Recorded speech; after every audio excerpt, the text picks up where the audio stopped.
Hello, everyone. My name is John Ferretti. I'm a resident here at Rochdale Village, Mitchell-Lama Cooperative in Jamaica, New York, and Queens.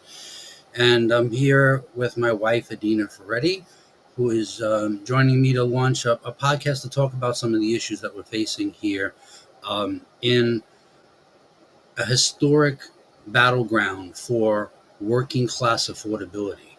Rochdale, I don't know how many people know the history of Rochdale, but Rochdale was a victory in the civil rights movement in New York City. There were huge protests here. There were street shutdowns. They shut down traffic. They had demands for integration, for integrated housing. Rochdale was the first and largest integrated housing project in the country.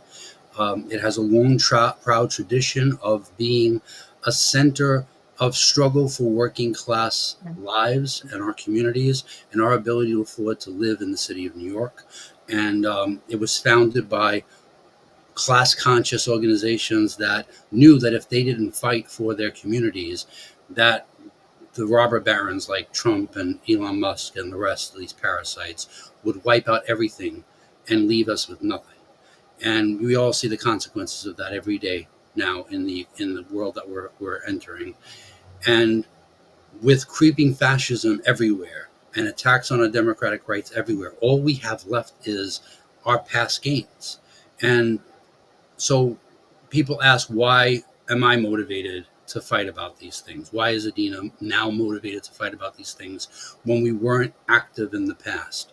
And the easiest answer to that question is it is a crisis now that threatens our very ability to begin to afford to live in New York City. It's an attack that's brought home to us. We have not. It's not like we haven't been active in other struggles. Adena is a union member in 1199, works at Mount Sinai. I'm a New York City subway train conductor, currently recovering from being assaulted in the duties of my job on the subways in the past 2 years. So we have been active in other fights. I've been active during COVID, providing PPE to members who were facing death from COVID because their MTA bosses and even our own union leaders would not provide them the most basic PPE, and instead told them, if you're a healthy person, you don't need a mask. If you're healthy and you ask for a mask, you're taking it away from doctors and nurses who really need it. And that kind of gaslighting is exactly the kind of gaslighting we're getting from Summit Management Company right now. They beat us in the head. They tell us it's time for us to all work together and sacrifice, but they don't want to be transparent about how we got into the problems that we got into and how those problems can be solved. And the only solution is a 22.3% increase in the first year. That's the lowest increase they're proposing. The highest is 35%. Anywhere up to 40% in the first 2 years, they want to raise our carrying charges. And that's a massive attack on our ability to insulate ourselves from the rising cost of living crisis that we all face. And this is why we're involved. This is why others are coming to meetings, are asking questions. And for those who've been involved in the struggle before us, it's the same thing as in a union. We can't tell new hires or people who haven't been involved in the union before, where have you been? You should be welcoming those people into the struggle, and we need to build the broadest possible fight to defend ourselves. This is a self-defense struggle, and we all have an interest in it. Now, I'm fully aware that my experiences may not be your experiences, but the best way for us to have all of our voices amplified and all of our experiences heard is to build the widest democratic control of this institution that was built on democratic control in the first place. So although as Adena says, I'm speaky and well-spoken, I don't want to dominate the discussion. And I also need to share out the feed so that we can share this video out on social media, and so we can get comments and feedback from other residents about their experiences. So Adena is going to talk a little bit about her experience and why what circumstances led to her to choose Rochdale as a better quality of life and what opportunities that afforded her. So Adena, if you can just go into a little bit of background about how you came to live here and why Rochdale is so important to you, why the opportunities that Rochdale provided in the past why them being gone is devastating to your future and your family's future. Yeah. Hi, John and Rochdale family. I want to thank you. So as John introduced me, and to tell my story about what led me to live at Rochdale, and everyone has a story, and everyone that live at Rochdale has a story about how they came to live at Rochdale. Some people is because they grew up here, they were born here. Some people they sold their homes and came to live at Rochdale. Some people they got married and they came here to live at Rochdale. But the majority thing is because it's affordable. That's why people are here. And if it wasn't affordable, most people wouldn't be here. So my story, and I'm not ashamed of my story because everybody have a story. So my story is that I think it was 2017. At that time, I was going through a divorce, and everybody know that divorce can be rough. It doesn't have to be, but most time it is rough because whatever, it's not a really good thing. So mine wasn't a good story at the time, and I had to move out of my home. I had owned a home, and then things got bad, and then I had to leave the home. So a lot of people that go through divorce know what that means. So if you have children, you gotta take care of the children, and then also you gotta take care of yourself, and then you gotta find a new place to live and all that. So at the time, I think a one bedroom was around $1,300, and I was like, oh my God, that is a lot to pay. Plus light, gas bill, and others necessity. So, I was telling my coworkers what I was going through, and it was like, Adina, you gotta find a cheaper apartment because, you can't use both paycheck to pay rent. You can only use one paycheck. You're supposed to only use one paycheck to pay that rent, and then the next you have to do other things with. And at the time, I also had a child support where I was paying the child support, and it was $800 a month. So say I'm paying 12 to $1,300 for a one bedroom, plus light and gas, plus phone, plus $800 in child support. Plus, I had to help the kids and all of that. It would be a massive, struggle. So basically, they was telling me this place, that place, and I was running around for like 2 years. I couldn't get an apartment, and then I finally applied to Rochdale, and I waited 3 years to get in here, and not only did I wait 3 years, I had to get my credit up because going through a divorce, your credit gets slammed, and then I had to get my credit up. I got to get the $11,000 up, so I had to get my credit, the $11,000 up. Then I had to save to buy a stove. Then I had to save to do the flooring. Then I had to save to buy the refrigerator. So it was a struggle. But because Rochdale was affordable, I was able to get in here, and that was one of the best things that had happened to me at that time. So I was so happy. I was so happy to get this apartment because it was affordable, it was spacious, and when I hear other people outside, it was like, oh, the rent is going up $100, $200 a year. Mine at that time maybe went up $34 a year or something like that. So I was like, wow, this is the affordable. This is something that I could, be able to save, and build up myself after a divorce. So now the table have turned where it seems in the future that Rochdale is not going to be affordable anymore because now they're saying, it's going to go up 22%, which probably be like $300, $400 on, more on rent. And it's not just only me, but it's also, we have to think about the working class not going to be able to afford it because as a working class um, residents, we don't get 22% on our income. Young adults, they don't have the job and the financial support that they need to start a family. Rochdale would be, a starting ground for them to be able to start, save, buy a house, and move on. But with that increase, is going to be unaffordable. Then you also have our seniors. They're not getting a 22% on their pensions, and then on their Medicare and also Social Security. They're not getting a 22%, 35% increase on Social Security and pension. So how are they going to live?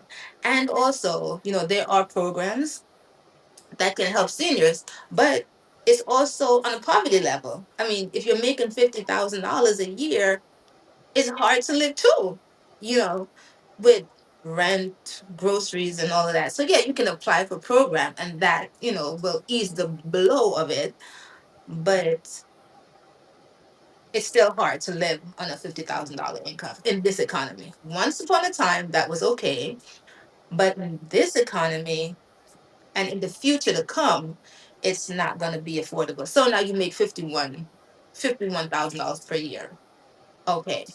Just because you make $51,000 a year, that doesn't mean you come home with $51,000 a year. Right. So what are we working with? Mhm. So having Rochdale unaffordable is a crisis, and everyone have got to get involved. It doesn't matter, like, if you think that it's not going to help, it will help. So everyone have to get involved, and we have to try to make this work, and we have to try to see how we can push that increase down. And the problem is not that we're going to have an increase. Everyone knows that inflation is going up and there's going to be an increase, but the type of increase that they want, it's just too much. It's unbearable. It's and then, okay, you raise the carrying charges 22 or 30 something percent. Okay, that's for a year or 2 year. Then what happened furthermore in life? Are you going to raise it more? What's going to happen? A lot of people are not paying their rent now. So if you raise it up, then another class of people going to come in and not pay the rent. So my thing also that I was talking to John about is like, maybe they want to gentrify this place. That's exactly what they want to do, and they wanted Yeah. to do it for decades. Um, I mean, that's. I mean, you can't look at the evidence and not see that's exactly where we're going. I mean, I just to tell people some of my story. I was living in an apartment in the Bronx that was like 1.5 bedrooms, and it was $1,600 a month, and it was a third floor walk up, and that didn't include heat, electricity, laundry wasn't even available. I had to go to a laundromat. Like, so I know where what most people are experiencing, and every year the rent would go up, and every place I was even more expensive. So like, I've been trying to find places to kind of um, be able to have a better quality of life. And if you think about it from the perspective of the overall economy, if Adina and I, who both have union jobs and a pension, and um, a relatively higher level of standard of living, if we together are struggling with two gainfully employed full-time workers, imagine what the situation is going to be for people who don't live in Rochdale. And the point of Rochdale was to win gains and pass them on to future generations. And ultimately, it was about expanding affordable housing throughout New York. It was expanding the model of the nonprofit housing model. And unfortunately, what we have here is we have a management company that's entrenched for decades. It was originally Marion Scott. Now it's Summit Management Company. And the only thing that have changed is the deck chairs on the Titanic. It's the same people running it. Um, Marion Scott is connected to Jay Williams, who's currently the general manager. And then the assistant general manager is also Marion Scott. And they make it seem like it's a different company. It's not. It's the same old crew. And there's same old bad decisions. Rochdale currently has a $195 million mortgage, which is a basically a predatory loan given by Wells Fargo that has escalating interest rates, and the interest rates keep going up, and there's really no limit on the amount that they can charge in terms of that interest, and they're taking advantage of Rochdale. And the question we have to ask is, what the hell happens at $195 million? Do you see $195 million improvement in the buildings here, in the No, services that we have? Of course no, not. You could have built half of the buildings. You could have built new buildings with $195 million. Where did the money definitely. go? And so now there's a $32 million deficit that they're behind on that loan. And people, 32 million. yeah, 32 million, you said? 32 million. Yeah, almost Oh my 32 God. million. And So how did they get into that deficit? Because they didn't pay the. well, what happened was, or this is, I'm just going based on the Rochdale newspaper and what the president of the board of directors and the management company say about their crisis. And basically, what they said is that during COVID, for a period of 6 months, from May to October, they got a deferment on the amount they were supposed to pay. Now, Rochdale, when they made that deal, the idea was that the payments that they missed would be tacked on to the end of the loan. So they would Wow. pay them many years from now when the loan was going to be paid off.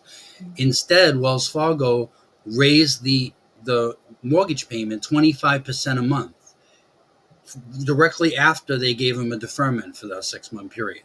So basically, the amount that Rochdale paid for mortgage went through the roof during that period. So that's part of the reason they wound up in this liability. But there's tons of liabilities and tons of debt and no accountability. You got a $13 million water bill, right? And a year ago they were talking about they only owed $200,000. So how does it make sense? Wow. How does that make sense? So It doesn't make sense at all. The math is not mapping on that water exactly, bill. exactly. So was it penalty? Was it interest? What was going on with the water bill? And everybody's asking that question about the water bill. Like everyone you speak to is, well, what happened to the water bill? And the Mhm. problem is that if you're not answering the question properly, they will continue to ask about the water bill. Yep. When they hear the truth about the water bill, then they'll stop asking. But they Right. keep slapping a little band-aid here. I think they just think that people are stupid because or they don't know how to do math. Yeah. Everyone is asking about the water bill, and there is not a valuable answer towards the water bill because you can't have 200,000 a year ago and all of a sudden it escalates to you know 13 million. $13 million, Well, the and other then you're question. not saying what happened. So as I always talk to John about it, and I've always said to you that it's not what I'm hearing, it's what I'm not hearing that's Yeah. causing me the Exactly. problem. Like, what am I not hearing that about this the water bill, Yeah. or about the people that's not paying rent? How much is that? Right. Or the people that have died and they can't It's in find their probate. relatives and stuff like that. Yeah. Probate. Like, what are all these things? hmm Well, just to go back to the water bill, like another big driver of the water bill was Eric Adams deciding that he was going to reinstitute a $1.4 billion hidden tax on the water board. So when you put a tax on the water board for the city's services that they provide to the water board, when you put that tax on them, that tax gets passed on to us. And what it meant was the largest increase in water bills in New York City in 14 years. They proposed something like 8.1%. I don't know what they ended up actually implementing, but I know that that's part of this. But you know, our elected officials have a big role in making problems much worse because they don't act as our friends. They don't act as representatives that actually care about our communities. Instead, they look for every little bit of revenue they can find to spend money on things they think are important. And, clearly that's giving tax breaks to the rich. That's, you know, um, all their campaign contributors, these real estate parasites, etc. And then when you do have state representatives actually step up and provide funding to Mitchell-Lamas, I don't know if you guys know, but Mitchell-Lamas don't normally receive state aid. Like I don't know of any other example of the state budget including funding for Mitchell-Lamas. But in 2024, 2025, the New York State Assembly and Senate passed and the governor signed into law $80 million of funding that's directly supposed to go to Mitchell-Lama Cooperatives. It's supposed to help them remain affordable and support all of the things that they do for those communities. So they passed this bill. The bill was passed on April 19th and 20th of 2024, and not a dollar of that money has been distributed to any Mitchell-Lama, not just Rochdale. Co-op City has a huge crisis, and they were promised $51 million, and they never received a dollar.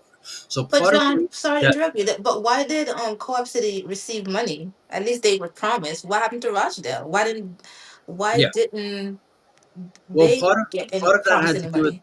part of that has to do with the fact that Rochdale Village cooperative residents, although there are some that are politically active, it's not a lot. There's not a lot of people who are politically savvy about who their representatives are, going to community board meetings, going to the congressman's, you know, town halls, these kind of things. So we're not as active politically as Co-op City was. Co-op City was putting their boot in the neck of their representatives, putting their boot in the neck of their board of directors and their management company to fight for these things. So Mhm. that's why they were at least promised the $51 million.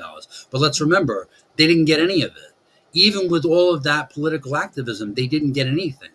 And so we have to think about how we uproot the corruption and the neglect that's going on here and make it impossible for these politicians Mhm. and the people who run the management company to continue to do business in the way they do business, because the way they do business is going to get us all evicted. It's going to force Rochdale to wind up in receivership. I mean, people worry about government oversight causing us to wind up in receivership. The quickest path of us winding up in receivership or bankruptcy court is continuing to allow a free hand to this management company that's completely unaccountable, disrespects us on the regular, lies and gives us half truths and tries to throw smoke in the air and make us think that there's no other alternative than us sacrificing our living standards to make up for their mistakes. Well, John, I think that the quickest way is for residents not to pay their rent or their carrying charges. I'm sorry. And then what's going to happen then? Because at the end of the day, if people, we have an issue, where they keep going back to quote COVID and saying COVID was a problem and people were not paying their rent, even though they got a little PPP loan, which was 6 million. I don't know what they did with that 6 million and change. There probably should have been more money allocated to Rochdale for the COVID. That was just not enough because everybody was getting billions of dollars all over the place and just shoving. They were just shoving money down people's throat. But I don't know why they didn't shove it down Rochdale throat Right, so that they could, that so that we would not be in this issue that we are now. Because I'm not right, sure why the only way that they could see, the only path that they could see a way out of this was to raise the rent on the resident. I'm not sure why they didn't say, okay, let's advocate for money for grants. Let's not raise the commercial rents, because the rent that they yeah, that's raised another Chase thing was we have just to do. 1.6 million. I mean, sorry, 1.6%, but they're going to raise our rent Yeah, 35% in 2 years. yeah, actually So I I'm not sure want why to, they didn't advocate so that the burden, we're not saying that there will not be an increase, but the increase that they're charging is too much. And also, I mean, if you raise it now, what's going to happen in the future? yeah, Are you going to raise it then in the future? Because now a two-bedroom is going to be what, maybe $2,000, and then you're going to be satisfied with that? yeah. Well, Gentrification again. well, they're never going to be satisfied with it. That's the thing, is that the more you concede, the more they want you to give. And it's the same thing in a trade union. I mean, trust your own experiences. When people bullshit you and tell you that, oh, this is a once in a lifetime crisis, think about your tolls. Think about congestion pricing. Once they get their foot in the door, it's going to keep going up and up and up. We're paying for bridges that were built 50 years ago. The Verrazano Bridge was completed in, I think, what, 73, 74. People are Mhm. still paying outrageous amounts of money for that bridge. Okay, John, and don't forget about the colleges. Remember, community college was free. And then I think there was a crisis, and then they said, oh, we're going to charge a little money. And Yeah, until this day, what that guy said, until this day, exactly. Well, actually, we're still Andrew Cuomo's paying the father told me, community bill. Like we're still paying for community college. And it we, was supposed to be free. And then they started charging a little bit of money. And yeah. boom, the community is now you got to pay it forever. So Well, once they start, it's never a stop. sure, and actually, it wasn't just community colleges; it was all CUNY colleges, and all SUNY colleges were free. And it Mhm. was Andrew Cuomo's father, Mario Cuomo, who pushed through the first tuition at CUNY and SUNY. And what a surprise that the moment the majority of the people going to college are people of color, now all of a sudden we need tuition, right? So, I mean, I may be white, but I may be younger than some of the people here, but I wasn't born yesterday, and I understand what's obvious, that this is institutionalized racism and it's neglect, and and at the same time, we have to be honest with ourselves that all skin folk ain't kinfolk either, because some of the people who are doing this to us are serving an institutionalized racist system and looking out for their own interests and abandoning the gains that we won through struggles of the civil rights movement, and allowing them to be ripped out from under our feet, and they're benefiting from it. And so, which side they're on is pretty clear. But I want to put up on the screen some of the things that we're talking about, because um, I want people to understand that with a little bit of research, we can find out these things. This is not something that we can't understand. There's a constant caricature and stereotype about working class people, that they can't understand political issues, that they can't understand how the economy works, how the political system works, and that this stuff is just all above their head and they can't understand it. So I just want to show you some of what's been going on. Let me just share my screen and I'll put up some of the evidence of what we're talking about. So let's see here. Speaker. Share. Okay, I'm gonna add this to the screen. Okay. Um, I'm just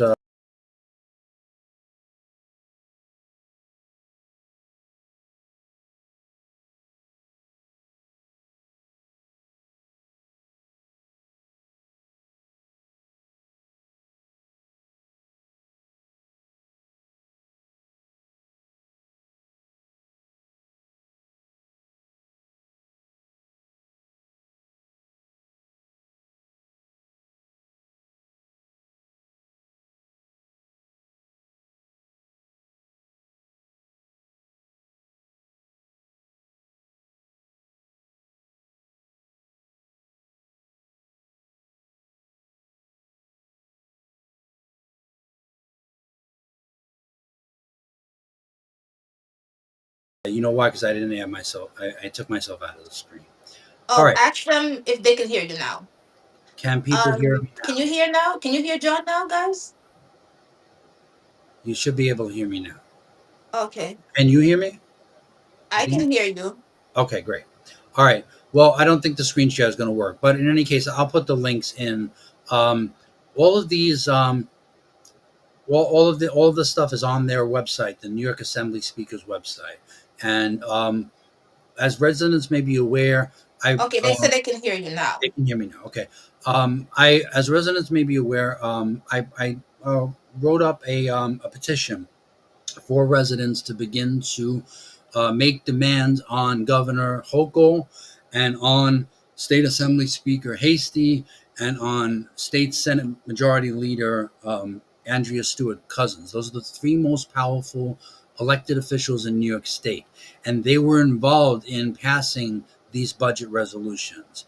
And uh, the petition specifically says that we know that you have used your power in the past to pass $80 million in New York State funding to Mitchell-Lama housing cooperatives in their time of need. But we also know that this funding was passed. To our knowledge, not $1 of aid has been provided to any Mitchell-Lama cooperatives, and that we're appealing to New York State leaders to take whatever actions are necessary to make sure that these taxpayer funds actually get provided to the largest Mitchell-Lama cooperatives, to prevent them from solving their financial burdens on the backs of the very working class New Yorkers that built and supported these communities over many decades. So this is one way we can fight back. It's one of many ways. We also have people going around with paper petitions, but the more people we can get to sign this, the better. We need to put up flyers in every building so that people know how to access the petition online.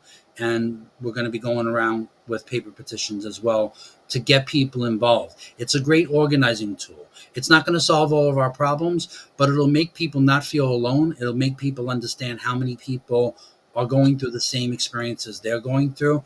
And even just something as simple as them being able to look at that page. John, I Yeah. want to know if there's a way for a QR code on the petition so that the more people can sign it. Was there a QR code? Well, I haven't created a QR code yet, but I will, and I Oh, will put that on the flyer that oh, we thank hand you out. so much. That is a great question, and we Yes, great appreciate question. that. Thank you. Thank you. Um, and like we just because there's two people on Hi, screen. Michelle. Hi, everybody.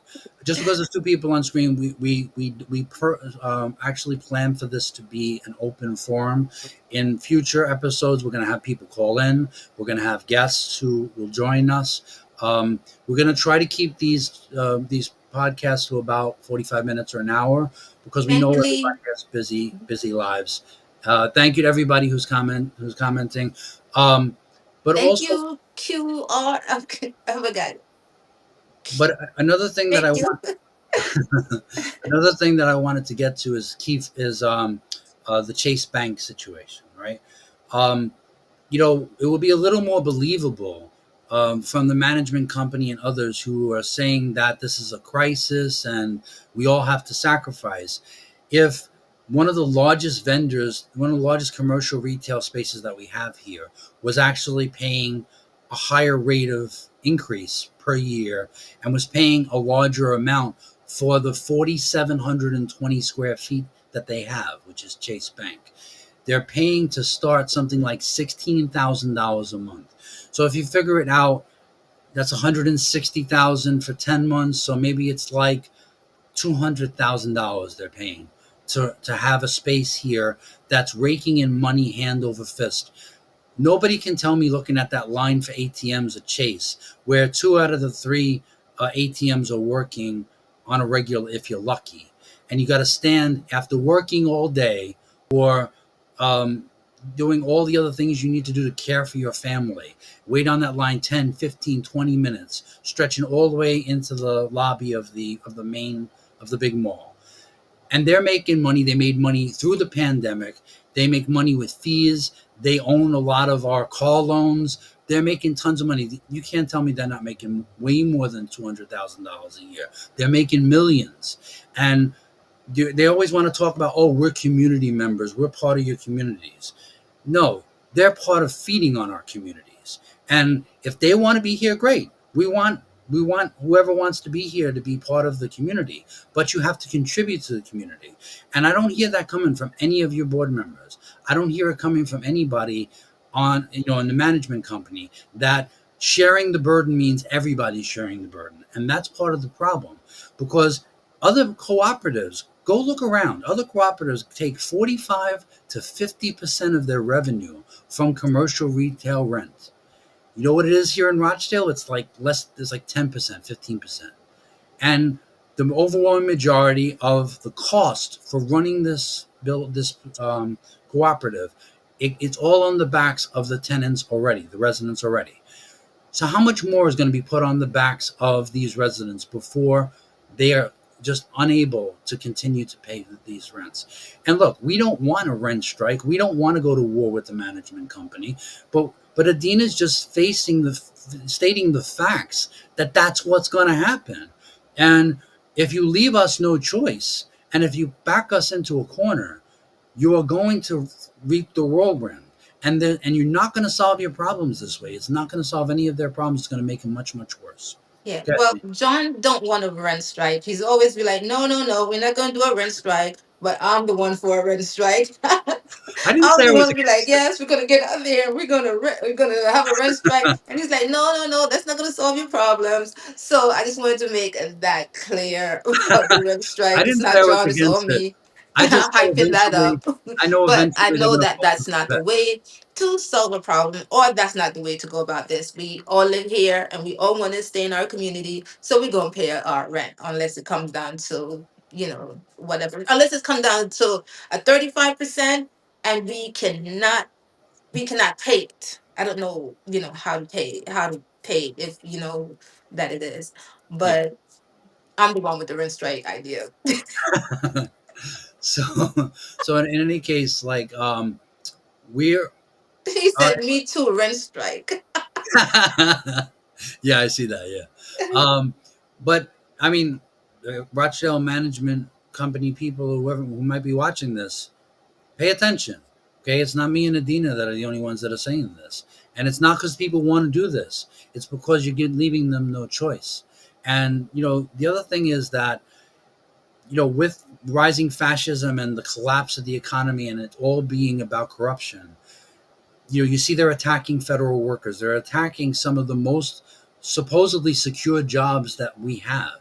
And Definitely. Oh my God. and if people are being attacked who are public sector workers and they're being told by a scumbag like Elon Musk that they're the parasite class, you're going to get a lot of angry people.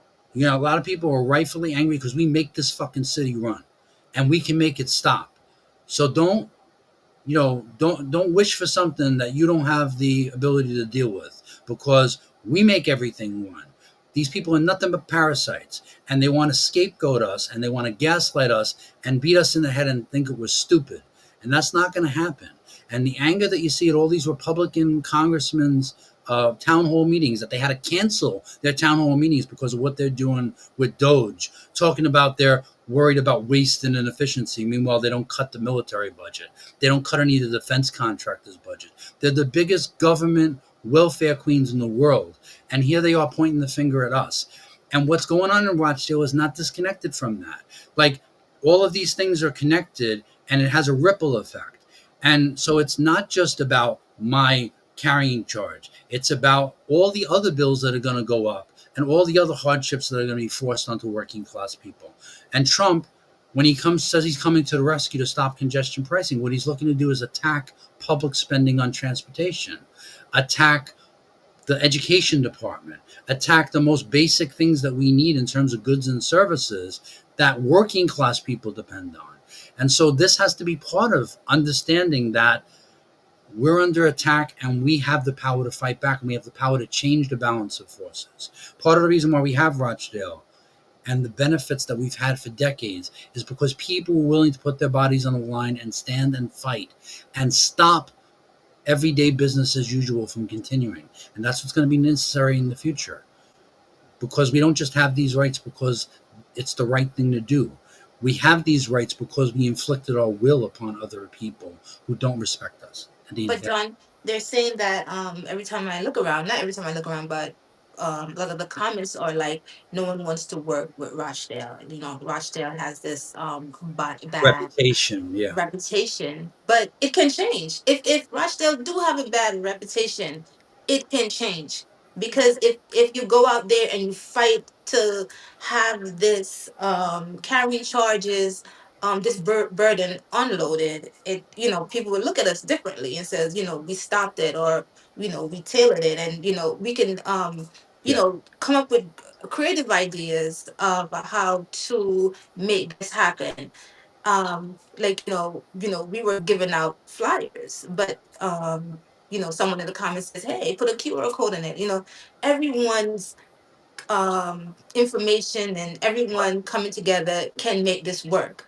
And absolutely. before, no one was really fighting, because it was just another 20-30 dollars a year. But $200-300 is a big bite in someone's pocket. People have Absolutely. childcare, people have to take care of their elderly parents, people have their dog that they got to take care of. This is Hey, Chewy. Chewy, This is this is Chewy. our Say York. hi to Chewy. And Dog believe food me, is Chewy is a expensive. driver. Believe me, you know, Chewy is a driver of our budget problems. yeah, No doubt about so, so everyone has a different story. People have car payments, people have children going to school, tuition. Everyone have a story, and people it. want to go on vacation. So if you take my $200-300 extra that I have saved for vacation, or I have saved for my medication, Yeah. or I have saved for my car payment, or I have saved for my emergency fund, how how does that help me? How does that help the community? And everyone, need to. The main thing also is to have information, because people can get public service, but because they don't know the information out there and how to get the information and how to make their life better, um, that causes an issue too. So Yeah. information is is available, and I'm sure a lot of people, in Rochdale, so many different people work here. Doctors work here, people in the public work here, lawyers work here. Transit, there's Transit so workers much work transit here. people, federal people work here. So many people work here. This And as community is not a dumb community. and as They're Deja Webb says very in the chat, educated people that work here. I mean, as sorry, Deja that live here. And, sorry, so, if we all come together, if we all pull together, it can, Adina, yeah, as Deepa Webb says in the chat, yes, I don't work nowhere. I'm a senior citizen. I can help get signatures. Where do I get the papers to get signatures? yes, Well, actually, we were not involved in the organizing of the paper petitions, but I'm sure in Real Deal Rochdale or one of the groups, information is available about that, and I'll try to get that information and get that out to people. Um, yeah. but But just John, maybe we should get probably try to get something available so that we can go door to door and just put the yeah, no, papers we, on we are everyone's planning on door, doing that. Yeah. because everyone needs to be available to have this information. Absolutely. We are planning on doing that. I just wanted to respond to some of the things that you were saying, like that people feel it's hopeless, and people feel like, well, Rochdale historically has a bad reputation, and I know from my union work that the best deodorant for demoralization and cynicism and a stereotype about a particular group of workers is organizing struggles that show their own self-respect Yeah. and that make an example of what working people can do together. Part of the problem is that the people who are representing us, and what I mean by that is the people really representing us, negotiating all these deals, the management company, they're Mm-hmm. not like us. As Kendrick Lamar And, says, they're not like us, and they are not people who you sit across the bargaining table from and have respect for, because they know they're corrupt, and they know they don't care about the residents here, and they know they think they have a free hand to do whatever they want, and so therefore they think they can get over on them, and clearly they are getting over on them. And so what we have to change is that the residents themselves have to have democratic institutions where we are at the bargaining table and where we are putting our boot in the neck of our management company, and having anybody who's on that board of directors understand that they're there to represent us and amplify the voices of the majority of residents. And so, unless we build those kind of democratic structures, it is going to seem hopeless. Unless we build and try to lead struggles, we're not going to know if we can actually overcome these crises. So, well, good. John, also, as we always talk together, sometimes, okay, so everyone have a different way of doing business. Well, we True. can't do the business the same way we used to, because time have changed. Mhm. But I feel that some of the members on the board are fighting to the best of their ability. That's Yeah. not an issue. People have said, they have gone to upstate, not upstate. Where they went to To Albany. Yeah. to Albany. They went to Albany. They petitioned. They did whatever, and there are some people on the board that are fighting, and sometimes it's not that people are not fighting, but it's the way that they're fighting. It's Yeah. just like saving money. We all make money, but it's just the way that we save money. Like some people, they put it in stocks. Like, Yeah. if you have the education, you put it in stock and boom, you're a billionaire. But some people, they don't know, so they just, some people do susu, like, I do my little susu. That's how You she pays know, for her vacations, by the way. yeah. That's how she gets her John check. didn't believe in susu, but now, I, let him know about susu, so now he's doing susu now, and I'm not doing so. Susan. You are. Okay, so I'm doing the susu, but my susu money goes towards vacation or goes towards bills or whatever the situation is. So that's how I save. So Yeah. some people, they do stocks, Yeah. right? But I'm not really educated in the stock market. So, but there are other people that are, and then they make money and they do whatever. So even what I'm saying on the board, like it's like, you know, they're fighting to the best of their ability. Right. So I can't, if someone is doing to the best of their ability, that's just what they're doing. Maybe Yeah, it's not good I enough, I but to the completely best of their understand that. ability, they're doing. I completely what they understand what that, they but can. at the same time, I just want to explain what I'm thinking about it. Right? Yep. Um, everyone fights differently. Everyone speaks differently. Everyone uses different methods and ways to get their message across. Hmm. Everyone has different methods of organizing, and that's all great. That's fine. But what I have an issue with is transparency.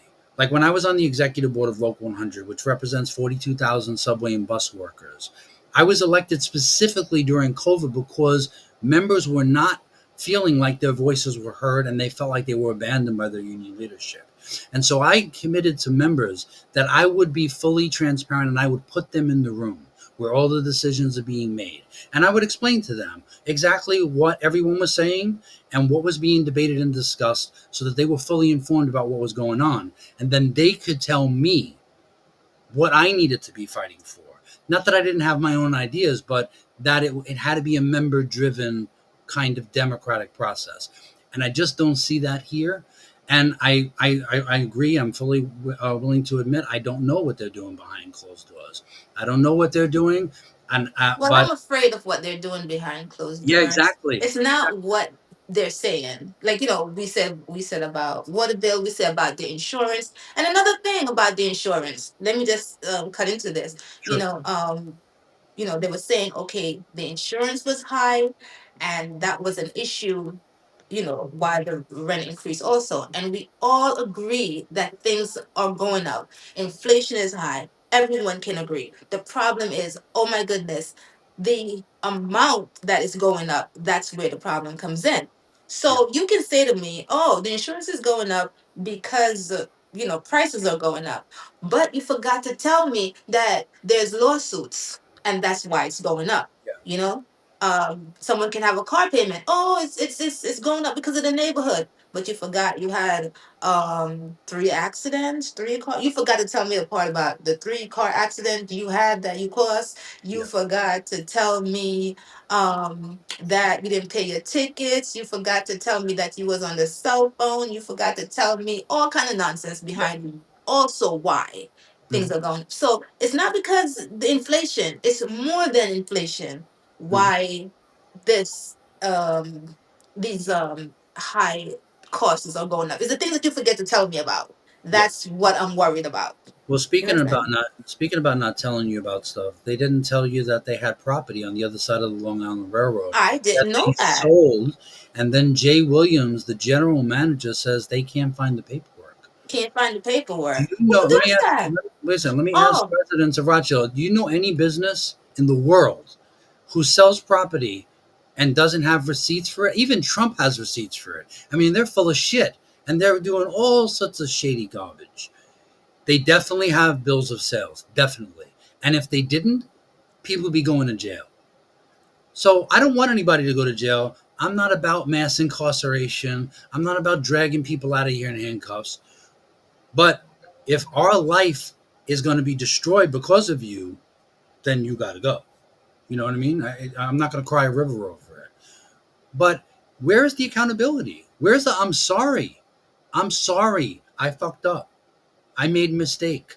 I went to Wells Fargo during a pandemic when I could have gone to the federal government or the state or the city and gotten interest free money. I screwed up. They don't even not even willing to be honest about that. And if you're not willing to be honest about when you're wrong, I'm not going to believe you when you say you're right either. I'm not going to believe anything you say. And that's what Adena was getting at is that she worries about what they're doing behind closed doors because they're not transparent with her. It's precisely because they are not willing to tell you what they're doing and being transparent and coming with the receipts that people are going to have all of these suspicions whether or not they're engaged in corruption. So some people are saying, there's some comments I want to put up here. Oh my God, they are irresponsible and need to go. That's click 9. Um, Let the chips fall where they may. Wanda H. Um, Deepa Web. Yep, Skepti. So in any case, at least we're not going crazy. Like sometimes these podcasts can be an opportunity for us to check in with on our own mental health. Am I crazy? Are they? You know, Am I just not seeing this thing right? Because we don't, and a lot of times because we don't have a dialogue with each other, especially because of COVID. It's when it's cold weather, we don't have that sense of community. The only way we can begin to get on our own feet and fight back is to build community, is to build a culture that we have each other's back. And we just don't have that. And not just here at Rochdale, but everywhere in society. And that's why struggles like this are so important. That's why every opportunity to start that dialogue is important. And we really appreciate the comments, and we hope you'll keep them going long after the live stream finishes. Adena, if you would like to have any closing comments, because we are at 50 minutes and we try Yes. to keep this to an hour. Okay. Well, John is a long-winded person. He likes to talk a lot. She's blaming me for the fact we've been on So I just gave in him case you guys 45 didn't keep minutes. He wanted an hour, and I was like, they don't want to listen to us talk for an hour. well, so far So so good, it looks like. I don't know. so far so good, right? Yeah, Yeah. definitely. Um, so yes, we just covered a small amount, but I think next week we'll be back. So we'll have some more information to give, and also you know the every community is going to feel this pain. Um, the young adults gonna feel the pain. The working class gonna feel the pain. The senior citizens are gonna feel the pain. But we do have a lot of senior citizens here, and I think that that's a great. They would work great in our petitions. Um, because they don't in- they're retired and they don't work, so they have all the time um to do things that the working people probably don't, They so have they would more be a time great help in our community to help. Huh? They have more time than we do, definitely. I didn't want to say that silly. Oh, by the way, I just wanted to get to the announcements about upcoming events. On March 10th, there's going to be a meeting in the Grand Ballroom, the Rochdale Community Center. It's going to be in the evening. Let me just get that information for people. Um, okay. So it's going to be Monday, March 10th from 7 p.m. to 9 p.m. in the Grand Ballroom. They are saying that if you want to speak, you got to call the board office at 718-276-5700, extension 3360, or you can submit your questions to RV special meeting comments at rochdalevillage.com. In their beneficence, they have given us 2 minutes to speak. So we ask that people have written prepared notes, and if at the very least, send them in by email. And and another thing that's coming up is that Gregory Meeks is having a public meeting. It's this. Let me just try to find it. I'm sorry. Um, it's going to be next week, Wednesday, um, from 6 to 7 p.m. Gregory Meeks is having a public phone call with residents, and we need to pack that and make sure that people's stories are heard, and that make sure that this is on his radar. I just want to respond to some comments because um, let me just put somebody up here. Okay, the audacious one. Please ensure you're not blaming the current majority board for the current state of Rochdale. They are new and have only been in their seats since 2020. Go back 10 years and read the old minutes. I definitely agree that there's more than enough blame to go around here, and that the people who are currently the majority are not overwhelmingly responsible for what's going on. But look at your own comment. They've been in their seats since 2020, and yet we still have the same management company.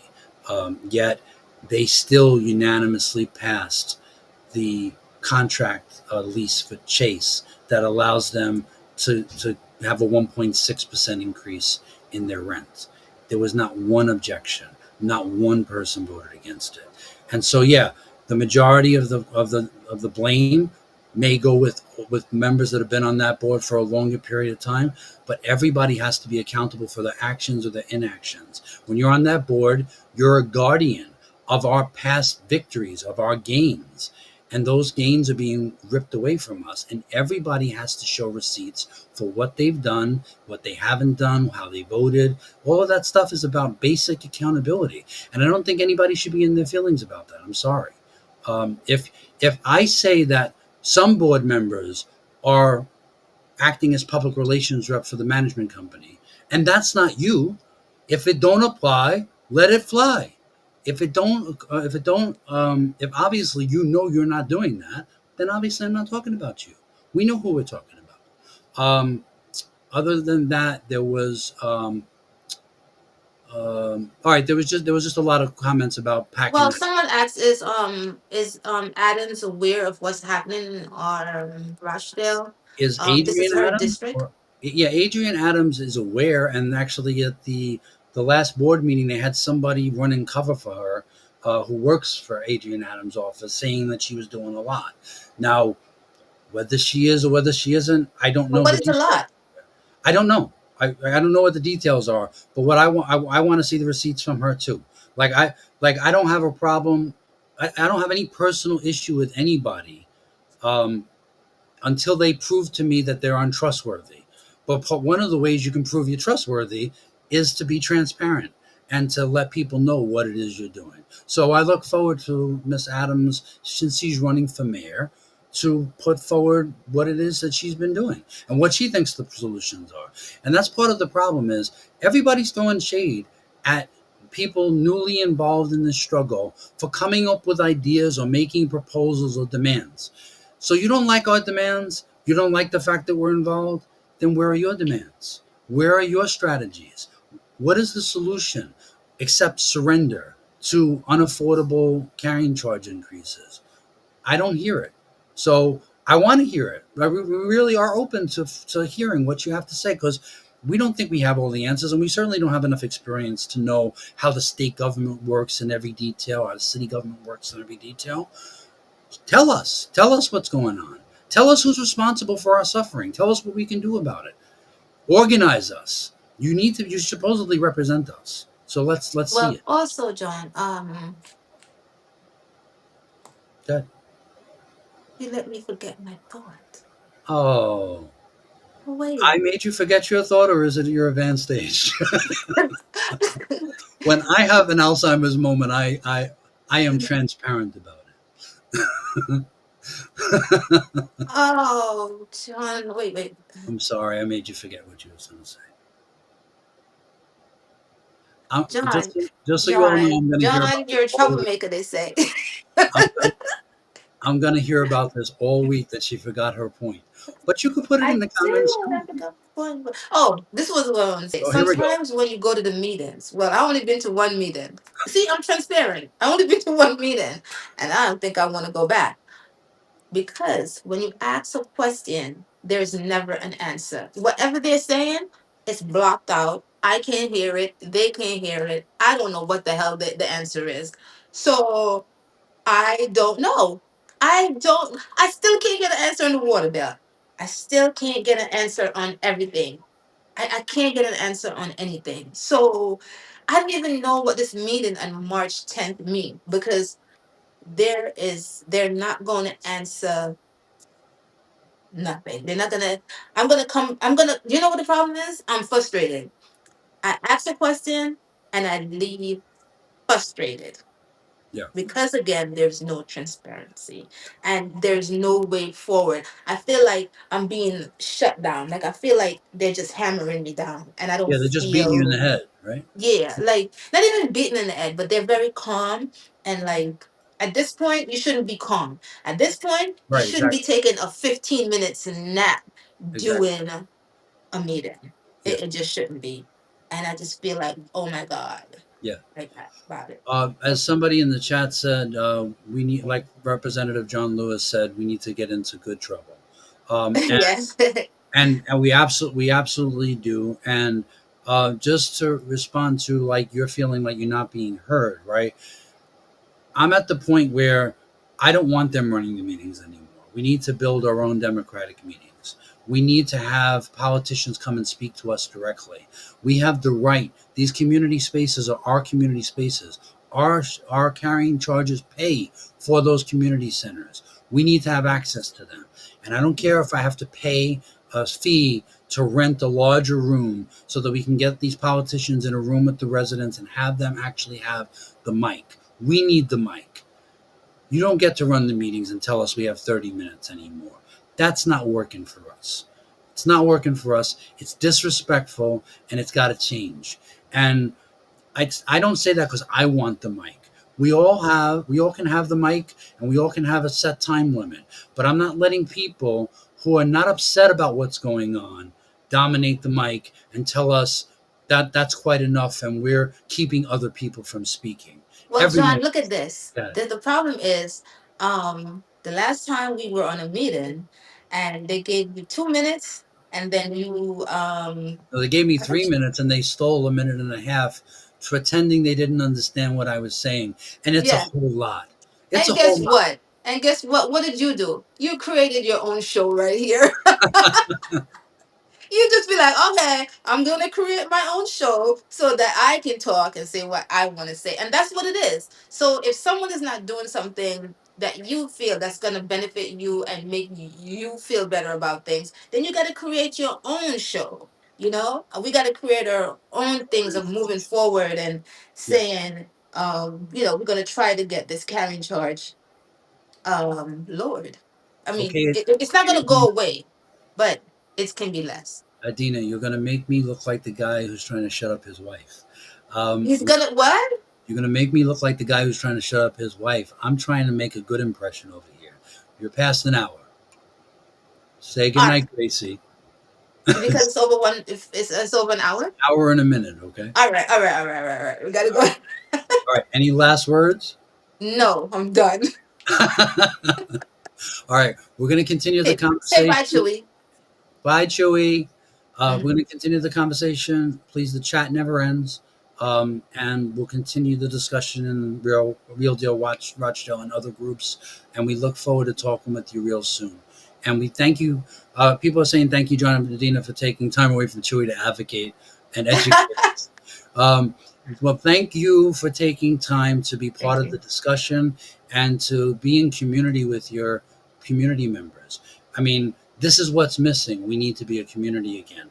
And we promise the next time we're going to take calls, we're going to have guests. If you want to be a guest, please let us know. And we look forward to talking with you real soon. Everybody have a great night and be safe. And we just remember that, we're never alone. An injury to one of us is an injury to all of us. And we need to try to build that sense that people see it. It's not that we don't believe it, it's that we don't see it. And we got to make it, we have to make ourselves seen, make our unity seen. Thank you so much, everybody. Have a great night, okay? Thank you. Bye bye. Take care.